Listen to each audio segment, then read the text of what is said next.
Hi guys, so I said in the past how the Daily Express is a pro-Tory, pro-Brexit newspaper. Now, sometimes they tend to, I don't know if it's intentional or not, but to troll Brexiteers and troll their own readers.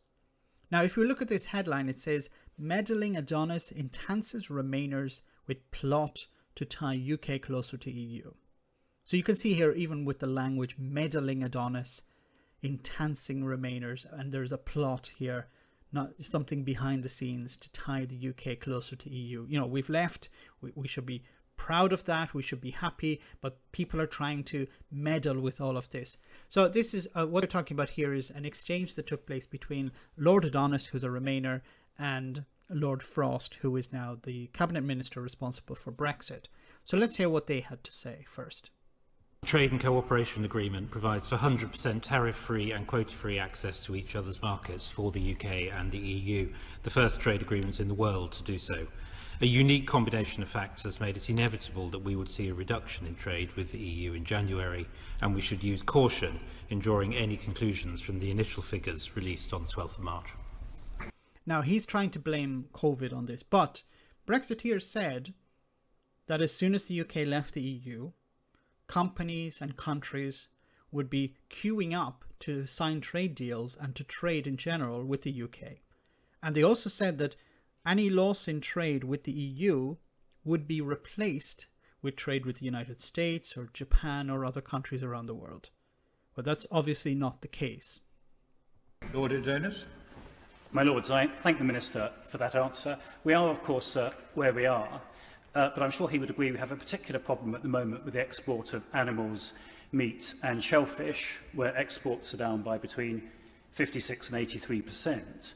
Would the Noble Lord agree to meet me and other Noble Lords from across the House who are acutely concerned about this issue and wish to see it sorted, including the possibility of the government negotiating a sanitary and phytosanitary agreement similar to that which Switzerland currently enjoys with the European Union?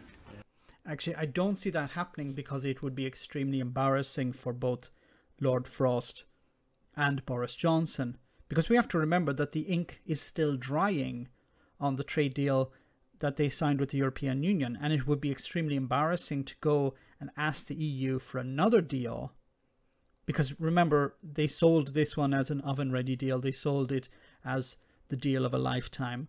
They said it would be a solution to all the problems that the UK are facing because of the situation with the EU. So it would be, I think it would be the right choice. It would be a good idea to go back to the EU and sign some sort of agreement regarding trade in this respect. But I don't see the Brexiteers doing it. It would be extremely embarrassing. Let's hear what Frost had to say. My Lords, I'm always happy to meet anybody to talk about the issues relating to the trade and cooperation agreements, and very happy to do so. We have, of course, pulled out all the stops to help businesses, whether they're operating in these fields or in any others, to deal with the changes to our trading relations. Okay, so we pulled out all the stops, yes. Even if that were the case, even if there was billions being invested in companies post-Brexit, I thought Brexit was going to pay for itself. Why do you have to invest a lot of money and time and effort in the changes to Brexit if Brexit was going to be a success? But anyway, we're getting a bit sidetracked here. So once again, the article it says here, "Meddling Adonis enhances Remainers with plot to tie UK closer to EU." Now, I'm convinced that Brexiteers just see this and say, oh, bad Remainers, meddling once again. And they don't actually read the article. Because if you actually go down to the very bottom of the article, it says something very interesting. So it says here, just above the picture of Boris Johnson, the ONS reported that overall goods exports from the UK fell by £5.3 billion, 19.3% in January. It was driven by a £5.6 billion or 40.7% plunge in exports of goods to the EU, the ONS said. Now, plunge is not, the type of language you'd expect from Brexiteers. Once again, this is a pro-Brexit, pro-Tory newspaper, but it gets worse. It goes on to say imports also fell by 8.9 billion overall, 21.6%, while imports from the EU dropped 6.6 billion, 28%, the figures show. The falls in imports and exports are the largest since records began in 1997, the ONS said. And then here we have the most amazing phrase of the whole lot.